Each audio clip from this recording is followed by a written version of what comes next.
Welcome back नाज़रीन। India पर 50% tariff आयद करने के बाद अमेरिका ने इंडिया पर पाबंदियों की धमकी भी दे दी है। दोनों इत्तेहादी समझे जाने वाले, स्ट्रेटेजिक पार्टनर समझे जाने वाले अमेरिका और इंडिया तिजारती जंग की जानिब बढ़ रहे हैं। गुज़श्ता हफ्ते ट्रंप ने इंडिया से दरामद की जाने वाली अशिया पर 25% टैरिफ आयद किया। इस इक़दाम को सख्त तस्वुर किया गया, लेकिन 2 दिन बाद ही अमरीकी सदर ने अपने एक इंटरव्यू में इंडिया पर 24 घंटों के अंदर मजीद टैरिफ आयद करने की धमकी दी और 24 घंटों से पहले ही इंडिया पर 25% मजीद टैरिफ आयद करके उसको 50% कर दिया। इस इजाफे के बाद अमरीकी सदर डोनाल्ड ट्रंप का मजीद कहना है कि मैं सिर्फ 8 घंटे हुए हैं, देखें आगे क्या होता है, आपको मजीद सख्त पाबंदियां देखने को मिलेंगी। ये तो सिर्फ शुरुआत है। अमरीकी हुकाम ने इंडिया दिया कि इंडिया पर ना सिर्फ इजाफी टैरिफ बल्कि मुमकिना तौर पर माली जुर्माने और दीगर तिजारती रुकावटें भी आयद की जाएंगी।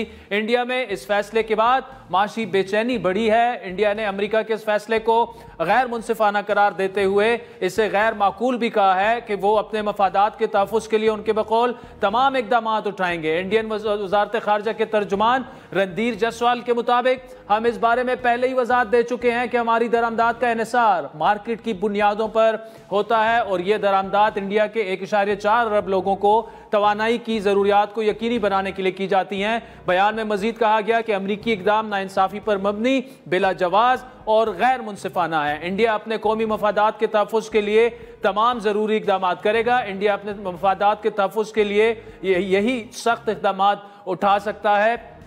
तिजारती आदाद और शुमार के मुताबिक रवां साल के इब्तदाई 6 माह में इंडिया ने रशिया से तकरीबन 1.5 मिलियन बैरल योमिया तेल खरीदा। इंडिया पर आए टैरिफ के हवाले से साबिक बरतानवी वज़ीर आज़म बोरिस जॉनसन नाम लिए बगैर उन्होंने इंडिया पर तनकीद करते हुए कहा कि डोनाल्ड ट्रंप ने बहादुराना और मंतकी काम किया। यानी अब इंग्लैंड भी बोल रहा है और यूरोपीय ममालिक भी शुरू हो चुके हैं। आखिरकार इन ममालिक को सजा दी जो रशिया तेल और गैस से खरीद कर पुतिन की शैतानी जंगी मशीन को फंड्स फराहम करते हैं। बोरिस जॉनसन ने सवाल किया कि बरतानिया और बाकी यूरोप की ऐसा करने की हिम्मत कब होगी। आलमी रहनुमा ही नहीं बल्कि इंडिया के अंदर से भी नरेंद्र मोदी पर इस टैरिफ को लेकर उन्हें शदीद तनकीद का निशाना बनाया जा रहा है। अपोजिशन लीडर राहुल गांधी के बकौल ट्रंप अब मोदी को गले नहीं लगा रहे, अब सिर्फ टैरिफ लगा रहे हैं।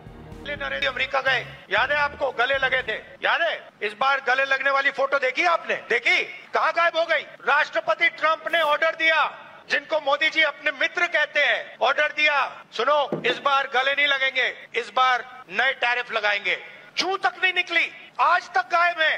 जनता का ध्यान वहां ना चला जाए तो पार्लियामेंट में 2 दिन ड्रामा चलाया, मगर सच्चाई है कि आर्थिक तूफान आने वाला है। कांग्रेस पार्टी की प्रियंका गांधी ने अमेरिकी टैरिफ पर नरेंद्र मोदी को तनकीद का निशाना बनाते हुए उनसे कहा कि अब आपको जवाब देना पड़ेगा। एवरीबडी हैज सीन कि अमेरिका के राष्ट्रपति जी ने क्या कहा है, टैरिफ के बारे में बोला है और जंग के बारे में फिर से बोला है कि मेरे कहने से भारत और पाकिस्तान दोनों ने जंग रोकी। तो दोनों चीजों का जवाब सरकार को देना पड़ेगा। ये सूरत हाल सिर्फ तिजारती कशीदगी तक महदूद नहीं रही बल्कि उसके असरात आलमी सिफारतकारी और जोग्राफियाई इत्तेहादों पर भी मुरतब हो रहे हैं। एक तरफ ट्रंप ने इंडिया पर भारी महसूलात आयद किए हैं, वहीं पाकिस्तान को रियायत देते हुए टैरिफ की शरह 29% से कम करके 19% कर दी। अमेरिका ने दीगर ममालिक से ज्यादा शरह से इंडिया पर टैरिफ आयद किया। वियतनाम पर टैरिफ 20, इंडोनेशिया पर 19, जापान और यूरोपीय यूनियन की बरामदात पर 15% टैरिफ लगाया। इंडिया की अपोजिशन जमात कांग्रेस के सीनियर रहनुमा पोन खेरा ने अमेरिकी टैरिफ को मोदी हुकूमत की खारजा पॉलिसी की संगीन नाकामी करार देते हुए कहा कि इंडिया और अमेरिका दोनों हमारे खिलाफ हो चुके हैं, जबकि पाकिस्तान दोनों ममालिक के साथ अच्छे ताल्लुकात हैं और इंतहाई करीब हो चुका है इन दोनों ममालिक के साथ। It affects our businesses, our manufacturers, our exporters, our economy in the short run, medium run and long run. Our foreign policy has been completely directed at projecting the Prime Minister's personal image. 2 superpowers, China and America. And we stand to lose from both. Both have turned against us. Pakistan stands to gain from both. What kind of foreign policy have we had over the last decade? दूसरी जानिब कांग्रेस रज़मा शशि थरूर के बकौल America का मजीद tariff Bharat के लिए अच्छी खबर नहीं। पाकिस्तान, बांग्लादेश और दीगर ममालिक पर कम टैरिफ आयद किया गया। being levied on some of our competitors. And I'm afraid if you look at people like Vietnam, Indonesia, Philippines, even Bangladesh and Pakistan have lower tariffs than us, then ultimately people will not be buying goods from us in America if they can buy them cheaper elsewhere. So that's not very good for our exports to America.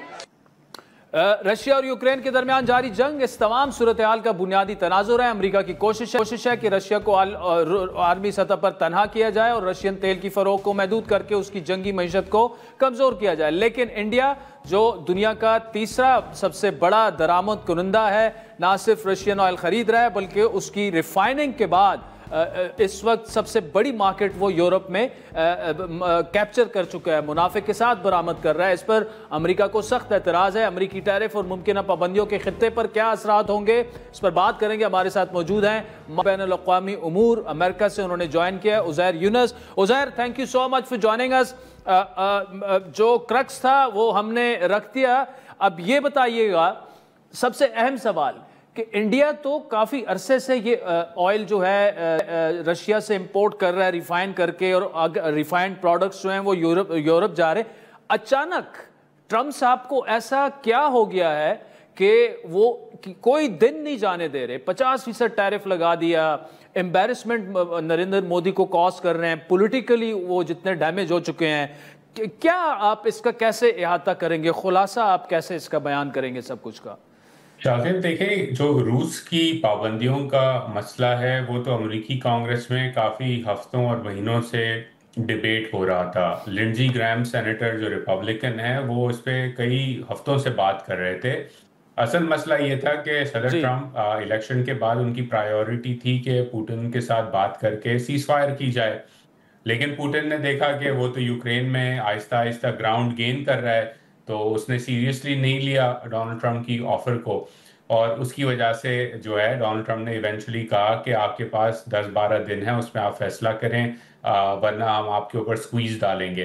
तो जब Donald Trump का जो है वो mindset change होने लगा और उन्होंने एक हार्ड लाइन लेना शुरू की रूस के ऊपर, तो सवाल पैदा हुआ कि रूस के साथ खड़ा कौन है इस वक्त। चीन और भारत इकोनॉमिक लेवल पे साथ खड़े हैं, चीन बिलखुसूस माशी और मिलिट्री लेवल पे भी रूस के साथ खड़ा है। अब चीन से तो वो मुज़ाकरात कर रहे हैं, भारत के साथ मुज़ाकरात चल रहे थे, वो नाकाम हो गए, तो एक आसान उनको तरीका मिल गया कि भारत के थ्रू पुतिन के ऊपर स्क्वीज डाला जाए, और उसके साथ साथ भारत जो कि कंडीशंस नहीं मान रहा था अमेरिका की तिजारत के लेवल पर, वो भी जो है लेवरेज इस्तेमाल की जाए, ताकि भारत को कहा जाए कि आप ठीक है इमर्जिंग पावर होंगे, लेकिन सुपर पावर सिर्फ एक है दुनिया में और वो अमेरिका है, और उसकी बात आपको मानना पड़ेगी।